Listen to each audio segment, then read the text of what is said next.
This is the morning brief from the Economic Times.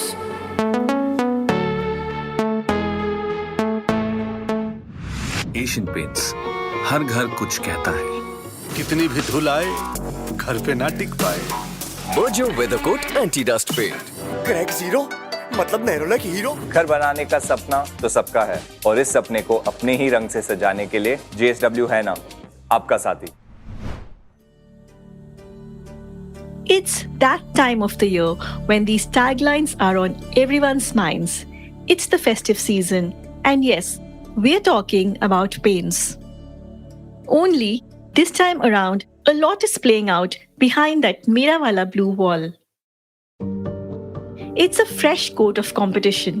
An industry veteran, but a relatively new entrant to the sector, JSW is taking on category leader Asian Paints in the Competition Commission. JSW is alleging that Asian Paints is flexing its muscle by arm-twisting dealers, stalling incentives, and even delaying supplies. But many would argue it's a fair incumbent versus challenger market game which plays out across all high-competing categories. One thing is for sure, neither is giving up without a good fight. We get you the insider's take on the fight as the paint plot thickens. Where we said we do not agree is that Asian Paints has not abused its dominance, which is where we said, we do not agree with that. But is it a winner-takes-it-all situation, or is there room for more? Stay tuned for a ringside view from a market veteran. I think there's already a problem of plenty from a competition point of view. I really don't think any of the incumbents are expecting, hoping, praying that any more are welcome. We get you the people right in the midst of this red-hot story. A S Sundaresan, Joint MD and Chief Executive at JSW Paints, and Manoj Menon, Head of Research and Consumer Analyst at ICICI Securities, on what's making this category so high stakes. It's Friday, September 30th. I'm Ratna Bhushan from the Economic Times, and you're listening to Paint Wars, a new coat of competition on the Morning Brief. Mr. Sundaresan, the paint sector has been making a lot of news of late. We've been following this story closely, and we decided to get all points of view on this podcast. To begin with, your company has alleged that Asian Paints uses its dominant position to block rivals by targeting dealers. Some pretty strong allegations there. Can you give us the fine print on how this is played out? I guess this is festive time and it's the time of the year where paints anyway come into spotlight. So that could also be one reason why you're hearing more about paints. Of course, the point which you brought about of us having alleged of competitive action is also something which has attracted spotlight more because of the recent order which the Competition Commission has posted. Now, this is not new. This is something which has been playing out for about 3 years now because we faced it when we launched in 2019. That is when, as a new fledgling company, JSW Paints, and more than that, all those who decided to partner with us faced the heat of action. That is what we took up in 2019 itself in complaint to the Competition Commission. Of course, we were the first to do it in the paint industry. And when we complained also, we noted that this has been happening before as well with other companies in the past who had chosen not to complain for their own reasons. But we had complained, and which is what the Commission had taken into cognizance. And over the last 3 years, a lot has transpired. The CCI order has been out, which is probably what you have picked. Very, very interesting point you've raised, Mr. Sundaresan, that, this has been happening to other companies as well. So I want to ask you, how high stakes is this face-off? And you did mention that it is festive time and then there's peak wedding season, which is when, everyone paints their homes. So how crucial is the timing on all this?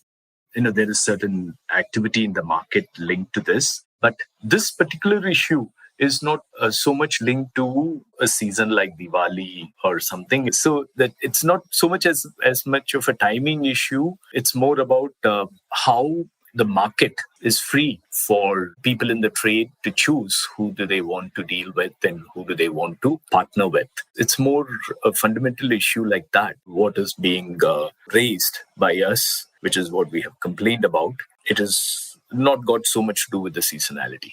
On that note, I want to ask you, JSW Paints has made its stand clear. Your company does not agree with the CCI's orders that Asian Paint did not abuse its dominant position. You've said in recent interviews that you will take, and I quote, appropriate steps. What are these steps?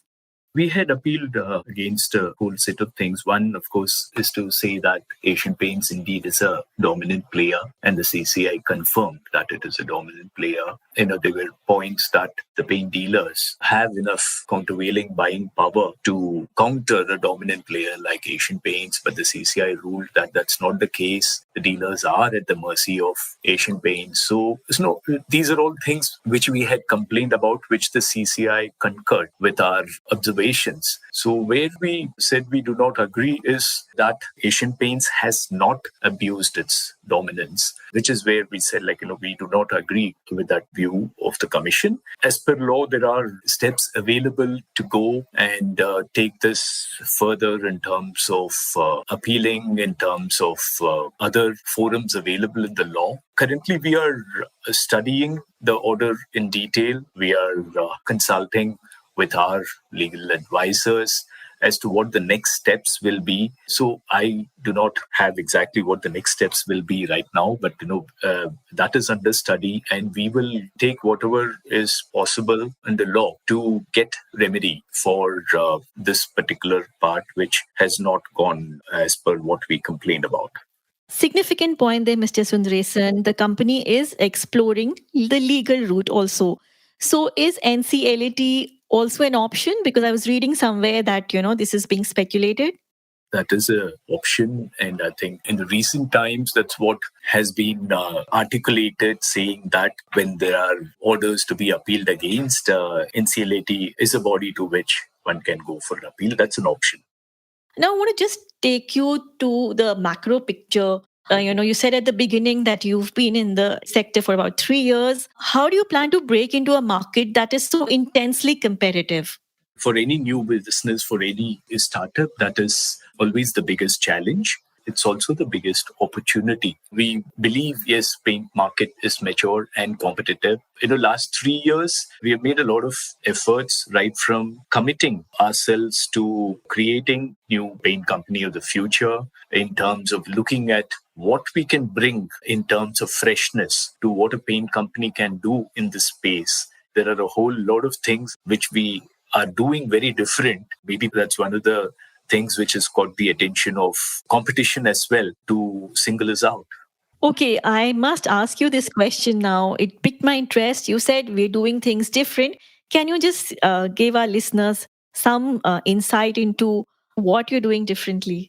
It's a very long list. We are the first company, for instance. We are offering an entire range of water-based products for every surface at home. We have offered them with best in terms of globally available technology, in terms of them being very environment and family friendly. And we are bringing in a lot of transparency into what paints are and how they can be bought in a very compact range, very easy to understand range for the consumer to go about making a knowledgeable decision. You said earlier that it's a low involvement category. We believe the low involvement is because it's so difficult for the consumer to understand. So we have tried to do a lot of simplification there. We call our range as a simple, swift, sure range. And then India is a very colorful country, and color is one of the things which consumers very keenly look at. We are the only company which thought of giving all colors at the same price, something which is very, very important and something which is very close to consumers. These are some of things which I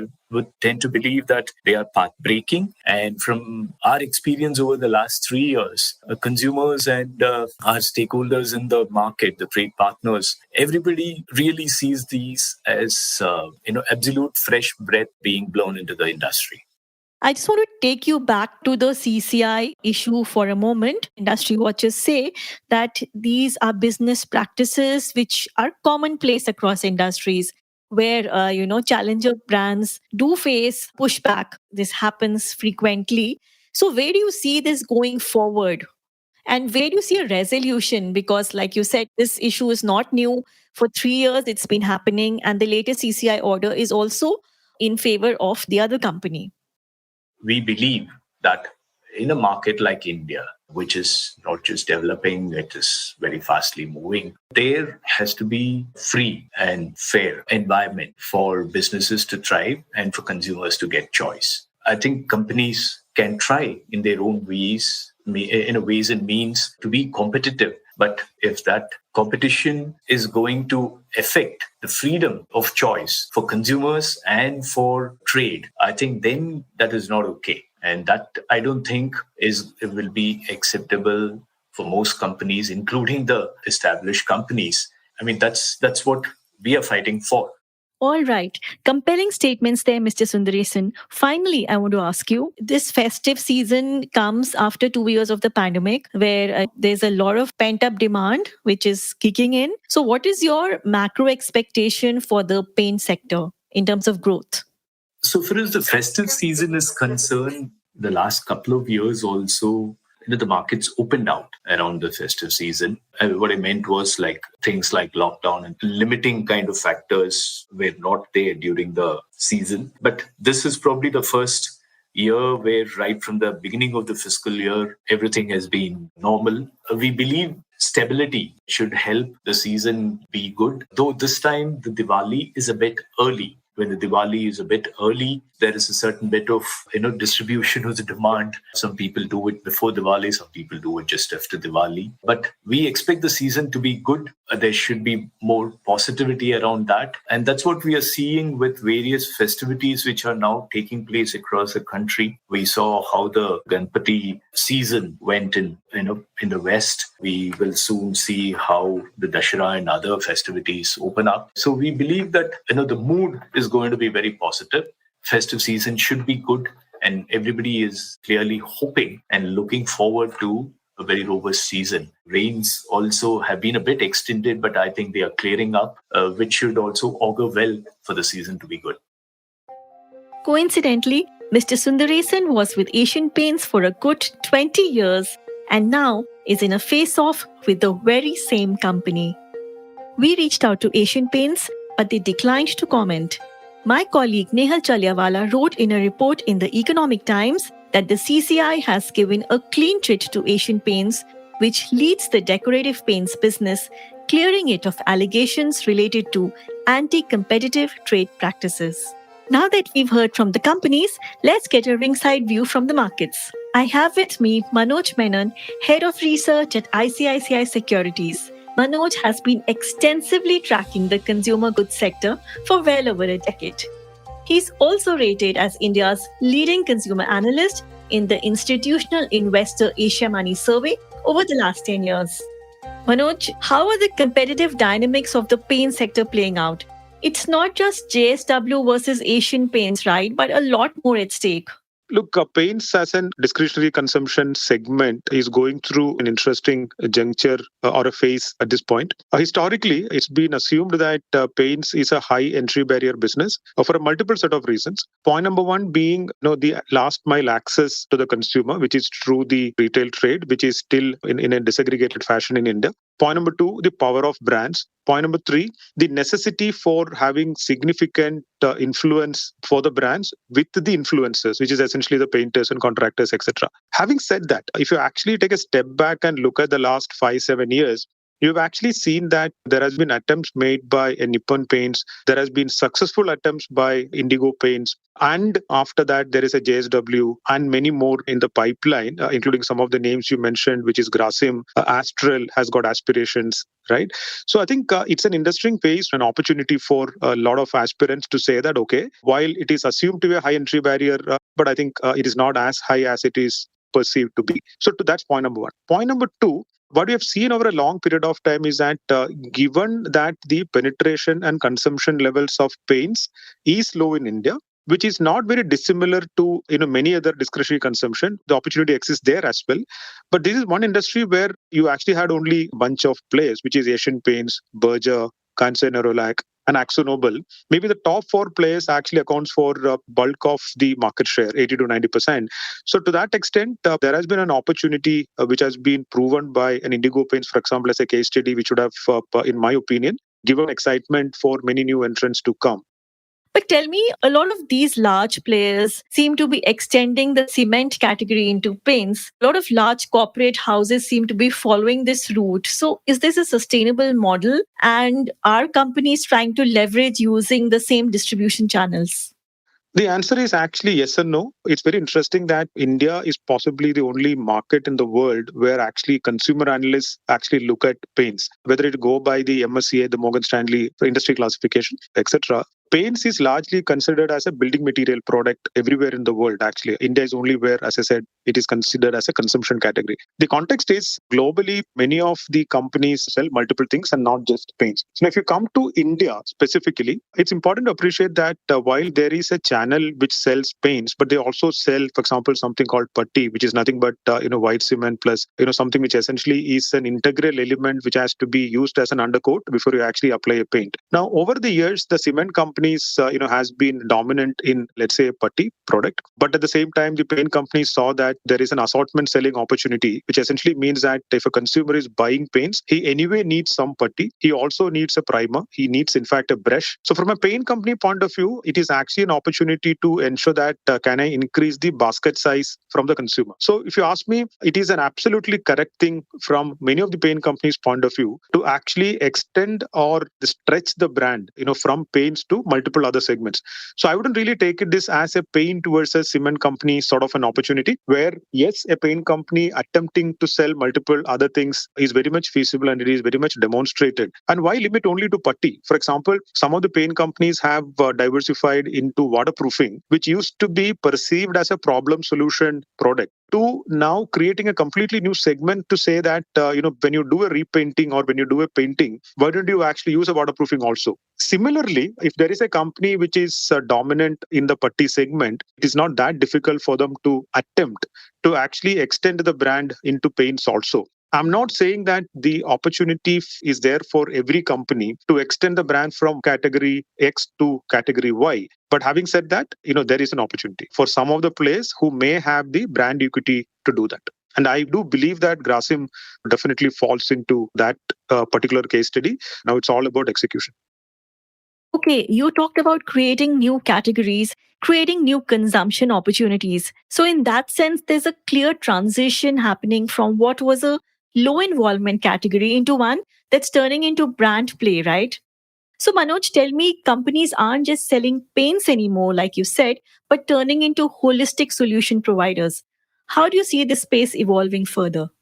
So 2 points there. Let's say out of 100 units of paints which are sold in India, 50% is where the consumer chooses which brand he requires. Another 50% is influencer or painter driven. Now, this number could be 60-40 or 55-45, but broadly what industry experts believe is that it's 50-50. So it is incorrect to say that it's an unbranded segment. Yes, it is less branded than many other consumption categories. Now, if you look at influencer driven, let's say, revenue generation for paints, it is important to appreciate that it is actually an opportunity for many of the newer entrants. Influencing could be monetary, which is higher incentives. Influencing could be actually educating the influencers, saying that my product is different. Or it could well be a case of lower prices also, right? There are multiple ways to influence the influencer. As long as the companies are able to do all of this or some of this, there's no reason to believe that they should not see significant success. Now, coming to the other side of it, where in a typical consumer paint purchase cycle, he or she typically walks into the paint store and say, look, I need an XYZ brand. Typically, in a paint outlet, the paint dealer will be keeping at least two, if not more, number of brands. Depending on the incentivization provided by the paint companies to the dealer typically kind of converts the choice of the consumer from, let's say, brand A to brand B. That's exactly the market share game, provided you have the ability to do this incentivization, because there is a cost to it. Point number two, the willingness. It's always about the ability versus willingness. Manoj, like you said, the market game hinges a lot on incentivization and the crucial role dealers and distributors play, right? At this point, I'd like to draw your attention to the Asian Paints issue. There have been allegations that they're sort of flexing their muscle in the market. I even read a headline recently which said, "Is Asian Paints a bully?" What's your take? What are you picking up from the market? Look, I think it's like this. Any industry, or rather in most industries, there will be a market leader.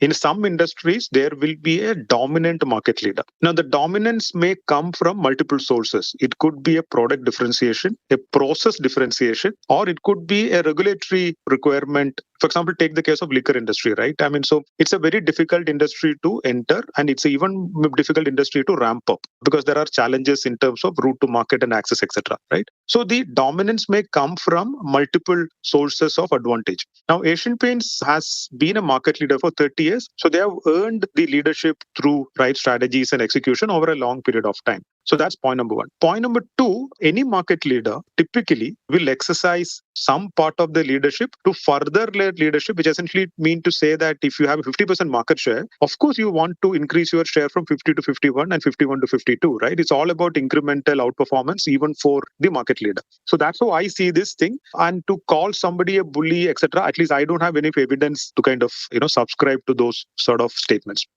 Okay.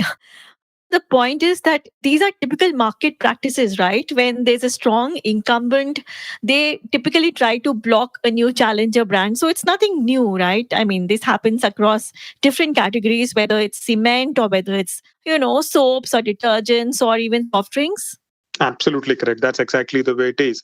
Look, to give you an example from fast moving consumer goods or consumer staples, for example, if brand A knows that brand B is going to launch a new variant or brand C is going to enter the market, it is very normal for brand A to actually give a higher incentive to ensure that the trade buys, let's say, more of my product, which is brand A, just to ensure that there is enough shelf space, let's say when brand B or brand C comes to the market. That's just a normal practice. Trying to protect your turf is normal, which any leader will do. In fact, I went one step ahead to actually say that it's not just protection, which is in some way defensive. There are market leaders who are aggressive, and Asian Paints happens to be one. Manoj, what is your current call on different paint stocks?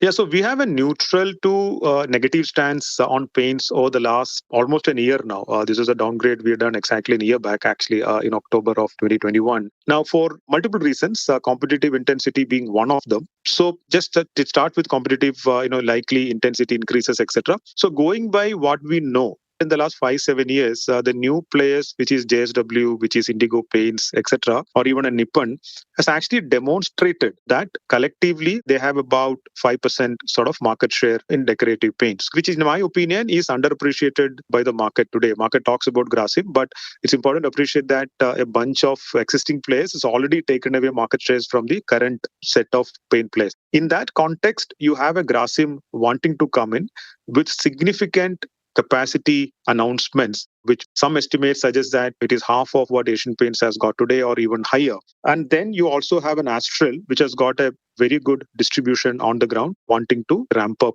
their presence in paints through an inorganic route by acquiring Gem Paints.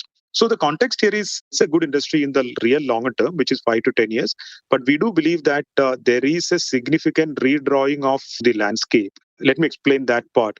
So if you look at the current landscape, Asian Paints and Decoratives would be around, let's say, 60% market share. Now, there is a likelihood that you actually have another player, which is Grasim, which comes from a large industrial group, actually likely to be a worthy competitor. There is no going back because the stakes are very high for any new entrant, including Grasim. And Astral, which has also, as I said, entered this segment. It's a very credible player. People talk more about Grasim, but Astral also a very credible player. So when I consider all this, in an industry which is growing well, the likelihood of industry growth acceleration is low to accommodate new players, which means there will be a redrawing of market shares, which essentially means we are neutral to negative, on Asian Paints.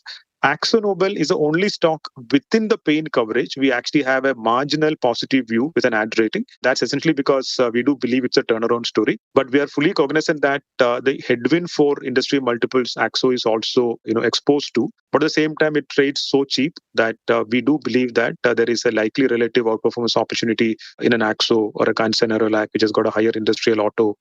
That gives me a lot to think about, Manoj.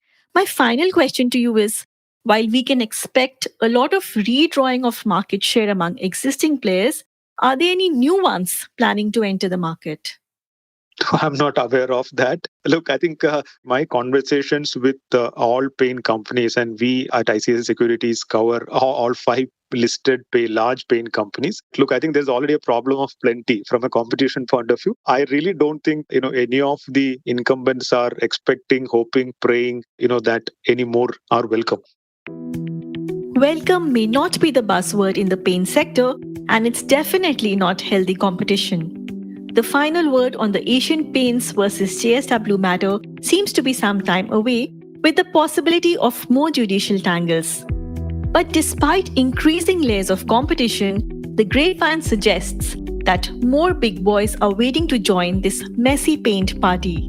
I'm Ratna Bhushan, and you've been listening to Paint Wars, a new court of competition on the Morning Brief. This episode was produced by Vinay Joshi, sound design Rajas Naik, executive producers Anupriya Bahadur and Arijit Barman. Do listen, like and share this episode. The Morning Brief is now streaming on Amazon Music and Gaana.com, apart from Spotify, Apple and Google Podcasts, and of course, ET's very own audio platform, ET Play. The Morning Brief airs every Tuesday, Thursday and Friday. Thank you for listening and have a nice day ahead. All external sound clips used in this episode belong to their respective owners. All credits and disclaimers in the description.